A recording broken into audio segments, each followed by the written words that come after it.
कल जब हमने मेंस की स्ट्रेटजी की बात की थी तो उसमें से हम ज़्यादातर चीज़ों को बता दिया था। उसमें पेपर 4, 5 और 6 पेपर रह गए थे। उसमें जीएस के 2-3 सब्जेक्ट और रह गए थे, उस पर चर्चा करना बाकी था।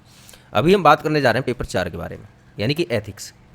सबके सवाल ये आए, उन्होंने बोर्ड पर मैसेज किया कि भाई एथिक्स के बारे में पहले बता दो, क्योंकि एथिक्स को लेकर बड़े परेशान हैं हम, कैसे इसको कंप्लीट कर लें। ठीक है, तो सबसे पहला सवाल यही आता है कि भाई एथिक्स कंप्लीट कैसे करें।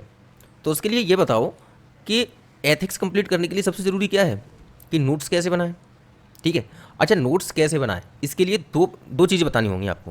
पहली ये बताएं कि इससे पहले आपने एथिक्स कहीं से पढ़ी है या नहीं पढ़ी है। ठीक है, अब इसमें भी बहुत सारे लोग होंगे जो कहेंगे भाई हमने एथिक्स आज तक कभी पढ़ी नहीं है, और कुछ लोग ऐसे होंगे जो कहेंगे कि हाँ भाई हमने एथिक्स पढ़ी है। ठीक है, अब देखो, जिन लोगों ने एथिक्स पढ़ी है उनके लिए और जिन लोगों ने एथिक्स नहीं पढ़ी है उनके लिए सेम स्ट्रेटजी होगी लगभग। सिर्फ अंतर ये होगा कि जिन्होंने नहीं पढ़ी है उन्हें यूट्यूब का सहारा और लेना पड़ेगा थोड़ा सा। ठीक है, ये चीज़ समझनी है। अच्छा, अब भाई बात ये आती है कि नोट्स बनाएं कैसे, तो उस पर अब हम बात कर लेते हैं। तो देखो, करना क्या है, सबसे पहले कि आपको क्या करना है कि सिलेबस सामने रख लेना है। जैसे कि अपना सिलेबस उठाओ, उसमें लिखा है नीति शास्त्र और मानवीय सहसंबंध। पहला टॉपिक क्या है, नीति शास्त्र, नीति शास्त्र और मानवीय सहसंबंध। ठीक है, अब समझना क्या है, देखो दो तरीके से करना है। पहले तो इसको, इस शब्द को, ये क्या है, नीति शास्त्र और मानवीय सहसंबंध। ठीक है, यानी नीति शास्त्र और नीति शास्त्र का मानव के साथ में संबंध क्या है।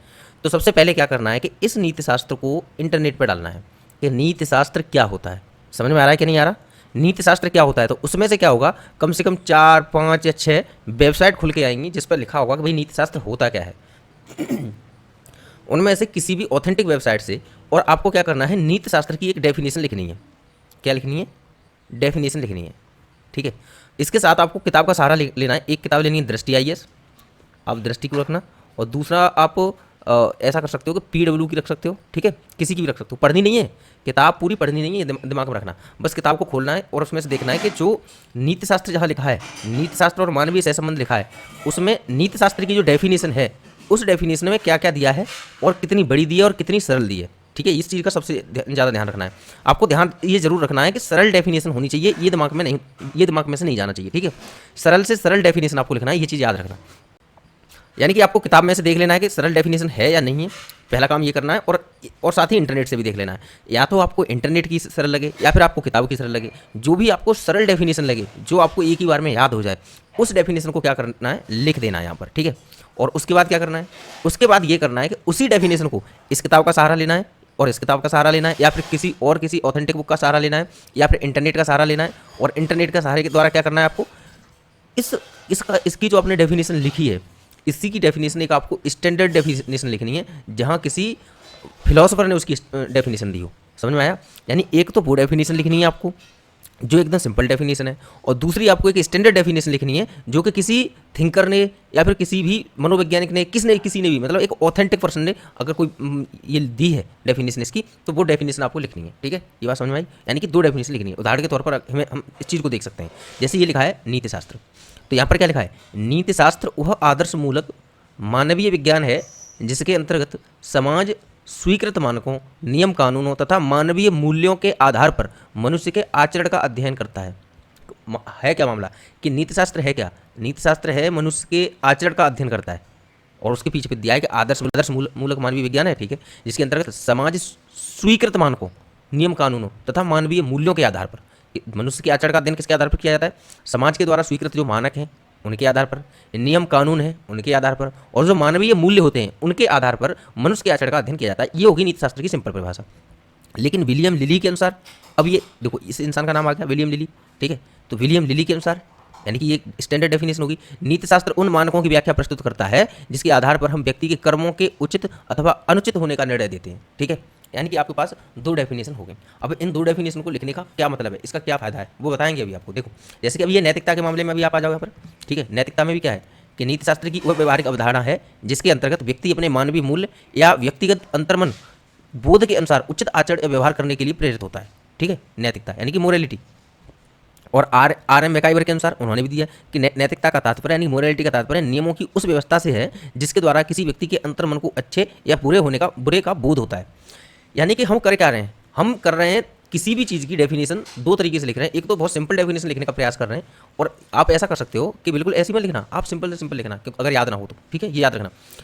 और दूसरी चीज़, हम किसी भी फिलोसोफर का नाम डाल रहे हैं ताकि एक स्टैंडर्ड मानक के अनुसार भी हम देख सकें उसकी परिभाषा है क्या, ठीक है। जैसे इधर देखिए, ये एटीट्यूड है, क्या है ये? अभिवृत्ति और अभिरुचि, दो चीज़ें हैं। अभिवृत्ति का मतलब क्या होता है?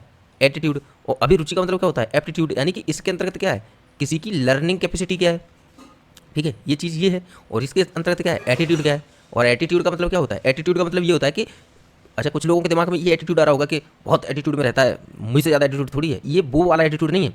ये एटीट्यूड असल में ना रुझान होता है, झुकाव होता है, किसी के लिए एक पसंद होता है। जैसे कि मुझे ये किसी भी चीज़ के प्रति होता है। जैसे कि मुझे अगर पनीर की सब्ज़ी पसंद है, ठीक है, या मुझे वेजिटेरियन खाना पसंद है और नॉन वेजिटेरियन खाना मुझे पसंद नहीं है, तो पता है क्या है? मेरा जो एटीट्यूड है वो वेजिटेरियन सब्जी के प्रति सकारात्मक है और नॉन वेजिटेरियन चीज़ों के प्रति नकारात्मक है। क्या बात समझ में आया? ये इस तरीके से भी हो सकता है। जैसे इसके अंतर्गत होता है किस किस चीज़ को सम्मिलित किया जाता है? कोई व्यक्ति हो, कोई समूह हो, कोई वस्तु हो, विचार हो, स्थिति हो, कैसी भी चीज़ें हो, उसके प्रति आपका सकारात्मक अथवा नकारात्मक जो रवैया है वही एटीट्यूड है। अब इसको अगर हम देखना चाहें तो देखो, ये है अभिवृत्ति यानी कि एटीट्यूड। तो देखो, अभिवृत्ति यानी कि एटीट्यूड किसी मनोवैज्ञानिक विषय जैसे व्यक्ति, समूह, वस्तु, विचार, स्थिति या कुछ अन्य जिसके प्रति भाव आ सके के प्रति सकारात्मक या नकारात्मक भाव या रुझान की उपस्थिति से है। समझ में आया? यानी कि किसी भी चीज़ के प्रति हमें कोई चीज़ अच्छी लग रही है या बुरी लग रही है, वही एटीट्यूड है। अगर अच्छी लग रही है तो सकारात्मक हो गया, बुरी लग रही है तो नकारात्मक हो गया, बस ये एटीट्यूड होता है। अब इसका हमने एक मानक परिभाषा भी लिखी है कि थर्स्टन के अनुसार किसी मनोवैज्ञानिक विषय के पक्ष या विपक्ष में सकारात्मक या नकारात्मक भाव की तीव्रता को अभिवृत्ति कहते हैं, यानी कि एटीट्यूड कहते हैं। अच्छा, हम ये दो डेफिनेशन लिख क्यों रहे हैं? अब समझो बात को। असल में ना, अगर मान के चलें कि एटीट्यूड के ऊपर ही कोई चीज़ आ जाए, कि एटीट्यूड के ऊपर ही कोई प्रश्न आया है और पूरा लॉन्ग प्रश्न एटीट्यूड के ही ऊपर है, उसमें कोई दूसरी चीज़ों का समावेश नहीं है, तो आप क्या करेंगे? तो आप सबसे पहले तो एटीट्यूड की सिंपल परिभाषा देंगे और उसके बाद में किसी जो फिलोसोफर की दी हुई परिभाषा है उस परिभाषा को देंगे, और उसके बाद में जो प्रश्न जिस तरीके से दिया है हुआ होगा उस हिसाब से उसकी बॉडी को तैयार करेंगे। क्या बात समझ में आई? ठीक है भाई। लेकिन मान के चलें अगर उसने ऐसे बोल दिया कि एटीट्यूड और एप्टीट्यूड दोनों में कंपेरिजन करके अंतर तथा समानताएं बताओ, या फिर मान के चलो उसने इस तरीके से बोल दिया कि एटीट्यूड तथा एप्टीट्यूड में क्या अंतर है, स्पष्ट रूप से बताएं, तो देखो क्या होगा कि इसके अंतर्गत आपको दोनों चीज़ों की परिभाषा देनी है, एटीट्यूड की भी और एप्टीट्यूड की भी। और उसमें इसके साथ ही आपको ये ध्यान रखना है कि सिर्फ डेफिनेशन में ही पूरी चीज़ नहीं निकाल देनी है कि आप सिर्फ डेफिनेशन में ही पूरा प्रश्न बना दो, ऐसा भी तो नहीं है। आपको डेफिनेशन देने के बाद में उसकी बॉडी को भी तैयार करना है। तो करना क्या होगा? करना ये होगा कि आपको एटीट्यूड की एक तो अपनी सिंपल परिभाषा लिखनी होगी, ठीक है, और सिंपल परिभाषा के बाद में आप थर्स्टन की जो परिभाषा देंगे उसमें पूरी नहीं लिखेंगे। आप इस तरीके से कह सकते हो, थर्स्टन ने भी एटीट्यूड यानी कि अभिवृत्ति को परिभाषित करते हुए भाव की तीव्रता को केंद्र में रखा है, ठीक है, या फिर थर्स्टन ने भाव की तीव्रता को केंद्र में रखते हुए एटीट्यूड को परिभाषित किया है या व्याख्यायित किया है। समझ में आ रहा है? इससे डेफिनेशन वाला आपका जो पोर्शन होगा वो बहुत बड़ा भी होगा नहीं, और आपकी दोनों परिभाषाएं आ जाएंगी, एक ये भी और ये भी। एग्जामिनर को ये क्लियर पता चल जाएगा कि इसको एक सिंपल परिभाषा में इसने व्याख्यायित किया है इसको, इसके साथ ही इसको मानक परिभाषा भी पता है, ठीक है, और उसके बाद में चीज़ें लिखेंगे। ये चीज़ करनी ही करनी है, ठीक है। इसी तरीके से ये देखो, मैंने सत्यनिष्ठा के बारे में बताया कि सत्यनिष्ठा का तात्पर्य यह है कि नैतिककर्ता अपनी अंतः मान्यताओं के अनुसार कार्य करता है, उसका काम पाखंड या धोखे से मुक्त होता है तथा साथ ही उसके द्वारा निर्धारित मूल्यों के अनुरूप होता है। और कुछ ये चीज़ें लिखी हुई हैं, ठीक है, कांट के शब्दों में कुछ चीज़ें बताई हुई हैं। ऐसे ही सहानुभूति और ऐसे ही समानुभूति, ठीक है, सिंपथी और एम्पैथी। सिंपैथी में बस ये है कि पर, स्व और पर दोनों के बीच में जो अंतर है वो स्पष्ट रहता है, यानी कि ठीक है, किसी के साथ कुछ दुराचार हो रहा है, कुछ भी गलत हो रहा है, तो उसमें क्या होता है कि हमें पता होता है कि इस इंसान यानी दूसरे के साथ में हो रहा है, तो बड़ी दुख हो रहा होता है, अरे देखो बेचारे के साथ में कितना, अरे वाह बहुत ऐसा नहीं होना चाहिए, बताओ कितना बुरा हुआ बेचारे के साथ में, इस तरीके की चीज़ रखते हैं, तो वो क्या है कि पर, यानी कि एक भावना रहती है पर। लेकिन एक ये किसी के साथ बुरा हुआ और इससे ना आप अपने ऊपर बुरा समझने लग जाएं कि अरे ये तो बहुत बुरा हुआ, और जो पीड़ा वो सामने वाला इंसान सहन कर रहा है ऐसी ही पीड़ा आपको होने लग जाए, ये सोच सोच के कितना बुरा हो गया उसके साथ में, तो आप वहाँ पर और स्व का अंतर भूल चुके हैं। और ऐसी स्थिति में जब आप उसकी पीड़ा को अपनी पीड़ा समझ के और महसूस करने लगते हैं तो वो एम्पैथी हो जाती है, ठीक है। तो इसके बारे में हमने प्रयास करा है, और इसमें दो विचारकों के नाम भी डाले हैं, एक बैरन का और एक बायर्न का, ठीक है। तो ऐसे ही विचारकों के आपको नाम जरूर डालने परिभाषित करते हुए। चलो आगे बढ़ते हैं।